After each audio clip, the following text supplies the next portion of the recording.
Exodus 2. Short but pretty awesome chapter. Had some old faces back. Had a pretty good sized group. Uh, so, quick little recap. If you remember Exodus chapter 1, Pharaoh was making sure that all the little boys that were born were getting thrown into the Nile, right? He asked the midwives to kill them. They said no. And then he said, okay, make sure you throw them in the Nile, but let every daughter live. So coming into chapter 2, Moses is born. And some of you have heard of Moses, some of you have not. You're going to get to know Moses in these next, I'd say, chapters slash books for a while. So here we go. Now a man from the house of Levi went and took as his wife a Levite woman. The woman conceived and bore a son. And when she saw that he was a fine child, she hid him. She hid him 3 months, right? So the baby's now 3 months old. When she could hide him no longer, she took for him a basket made of bulrushes and daubed it with bitumen and pitch. And the bulrushes is like papyrus, reeds. Uh, so she put the child in it, placed it among the reeds by the river bank. Uh, Something we were kind of talking about was like, did God tell Moses' mom, like, what kind of conversation took place, or did a conversation take place? Like, you're just gonna put your kid in a baby and hope for the best? Like, all these other kids are just getting thrown in the Nile and eaten by stuff, or drowning and then dying and then getting eaten. Are you prolonging it, or did God tell you, hey, I need you to do this? Go make, kind of like you did with Noah, right? I need you to go make this. Trust me, I'll take care of it. Did you have a vision? And he's like, what was it that conversation? Like, how did she know to do that, or what gave her the trust and the faith uh, that was like, did that even cross their mind, right? Uh, and his sister stood at a distance. This is verse 4. And Moses' sister stood at a distance to know what would be done to him, right? So she can go back and report it to her mom. Now the daughter of Pharaoh came down to bathe at the river, while her young woman walked beside the river. She saw the basket among the reeds and sent her servant woman, and she took it, right? So Pharaoh's daughter comes down. She's about to take a bath. Her servants are up on the shore bank, making sure people aren't coming up, creeping on her, trying to jump in there, take advantage of her. And she sees this basket. So she sends them out. She says, go get it. When she opened it, she saw the child, and behold, the baby was crying. She took pity on him and said, this is one of the Hebrews' children. Like, they looked that drastically. The Egyptians and the Hebrews looked that drastically different. She looked at that baby and went, oh, that's one of them Hebrew babies. And she didn't kill it, right? She should have. She should have been like, oh, well, it's one of the Hebrew babies. They're supposed to get tossed in there. But no, this is one of them Hebrew babies. Verse 7. Then his sister said to Pharaoh's daughter, right? So it wasn't like, hey, find somebody that knows something about this.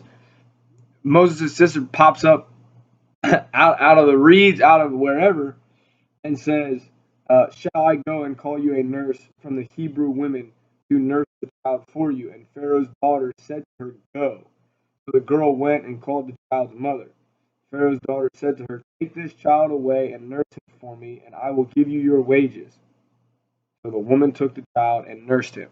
So Moses' mom now is going to nurse Moses, raise Moses, and get paid to do it by Pharaoh's daughter. Which is crazy, right? Because most moms aren't getting paid to raise their children. Now, all the other moms threw their kids in the Nile. Moses' mom didn't. Now she's getting paid to raise her own son. Pretty wild. And it just goes to show how powerful God is. And when he wants a lineage and he wants a people group to live and to survive, he makes it happen. And it just cracks me up. Like, how in the world did they get away? It just seems like, I mean, God's hand was in this all the way, right? But it's just like such a crazy thought and such a crazy like uh, turn of events, right? Uh, Picking up in 10. When the child grew older, she brought him to Pharaoh's daughter, and he became her son. She named him Moses because she said, I drew him out of the water, right? So now he's older. Um, you know, I don't know how long. Part of me was, I don't know, that age 10 just kind of like stuck with me. Um, and Pharaoh's daughter now says, yep, this is my son. I got a son.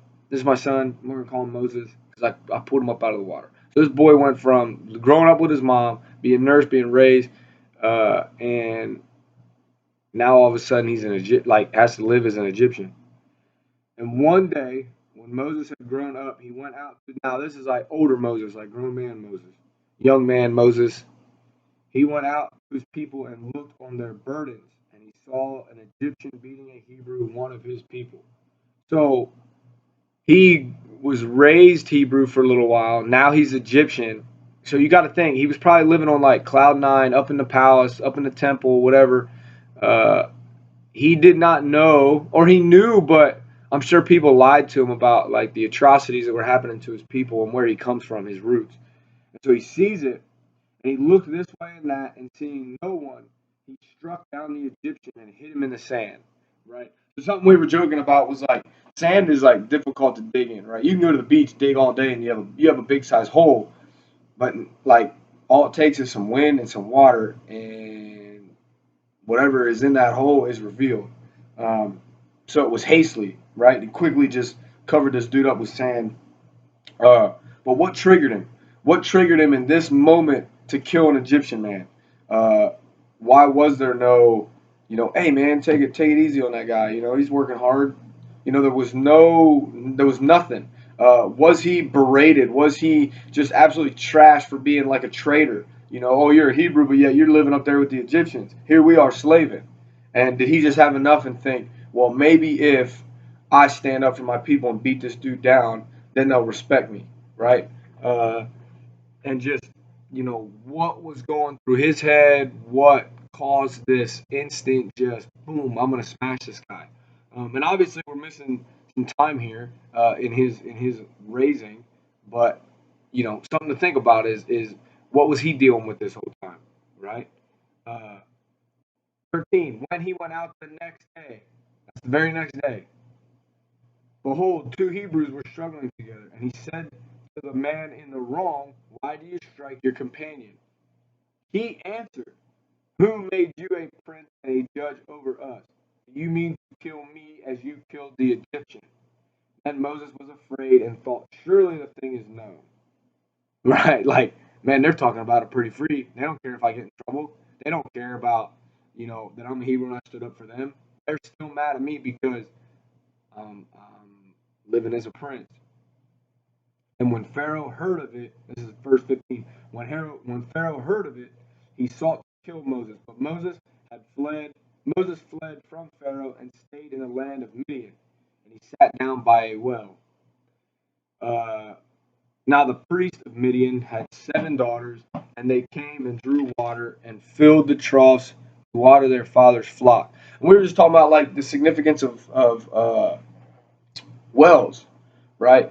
Uh, Jacob digs a well, and this is our well, and this is what we're going to use to water our people, and we're going to dig here, and God told me this is where we're going. Jesus meets the woman at the well and talks with her about her past, and she goes running into the village and talks about how she's met the Son of God, and over like very significant events with wells. And so it's just one more time where here's Moses hanging out at a well. Um, and you'll see. The shepherds come and drove them away, all the women. But Moses stood up and saved them and watered their flock. When they came home to their father, Reuel, he said, how is it that you have come home so soon today? They said, an Egyptian delivered us out of the hand of the shepherds and even drew water for us and watered the flock. Now, what I brought up was like, man, in the beginning he looked like a Hebrew. Now he's starting to look like an Egyptian. And it just right like, and we talked about it yesterday, like, oh, it was probably the way he was dressed. But what just kind of clicked in my head was like, if you start living like the world and living in the world, you look like the world. If you're living like you belong to God, you'll look like you belong to God. You should look different by the way you're living, right? And so he looked like a Hebrew baby. Now he looks like an Egyptian. Is it because he's been living in the world so long? Is it because he's been living the way that the Egyptians wanted him to live? I mean, granted, the clothes definitely, I'm sure, played a part in it, but uh, did the way he lived play a part of that? And so the shepherds were probably just moving from well to well, trying to feed their or water their flock. The women just so happened to go up there the same time they were there, and they were ready to water their flock and move on. Um, so they threw a fit. Um, and then he says in 18, when they came, oh no, I read 18. 19, they said, oh no, read 19. They said, an Egyptian had delivered us out of the hand of the shepherds and even drew water for us and watered the flock. 20, he said to his daughters, then where is he? Why have you left the man? Call him that he may eat bread. And Moses was content to dwell with the man, and he gave Moses his daughter Zipporah. She gave birth to a son, and he called his name Gershom, for he said, I have been a sojourner in a foreign land. Uh, so he's like content. He's kind of forgot that his people are suffering. He kind of forgets what went on. He's chilling. He's like, man, I'm cool with this life. This life is cool. I'm not a prince no more. But I'm not a slave. Like, I'm chilling. This is cool. So during those many days, the king of Egypt died, and the people of Israel groaned because of their slavery and cried out for help. Their cry for rescue from slavery came up to God, and God heard their groaning. And God remembered his covenant with Abraham and Isaac and with Jacob. God saw the people of Israel, and God knew. So something to kind of hold on to here is like God hears us when we're grumbling. God hears us when we're facing trials. God hears us when we're struggling. He hears us when we're crying out to him and when we're facing, tough times and trials. He hears us and he remembers the covenant, and he wants us to remember the covenant as well. And he sees his people, and he knows. He knows what's going on. He knows what's going on in our hearts. He knows what's going on in our life. It's not one of the things like, oh, I can't even tell you everything that's going on. He already knows. He just wants your complete submission and complete surrender to him so that he can work, so he can do what it is that he needs to do, but he needs your complete surrender to make that happen. And so whatever it is you're struggling with in life, whether it be drugs, whether it be porn, whether it be a relationship, whether it be whatever the case may be, whatever you're struggling with, death in the family, just give it up to him, surrender to him, and he takes care of it. He does. Uh, he might not take care of it the way you think he should take care of it. He might not take care of it and answer it the exact way that you think he needs to do it, but he'll take care of it. He'll take care of you. And a lot of times, man, we got to go through trials and we got to go through crazy hard tests in order to have an amazing testimony to tell other people about it. So that's Exodus 2, right? Where it's a build up, right? It's this massive build up to this incredible story. Um, some things that we were praying about, that I'm asking you guys to pray with us as well, is August 6th, we're having our back to school block party and our all night prayer event. And I'm asking that, one, you pray for courage and that God just bridles our tongue and then he takes control of us and when we're talking to people on Saturday. And also, we got a guy getting ready to leave on a deployment.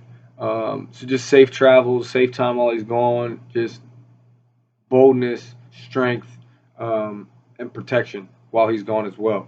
So that's all we got this week. Afterwards, our workout, we had a couple guys went and grabbed breakfast, a couple guys left, they had stuff they had to do, and then some of us went and did jiu-jitsu open mat. So little change of pace, but still relationship building, still putting in some work. Everybody loves breakfast and open mat, great time.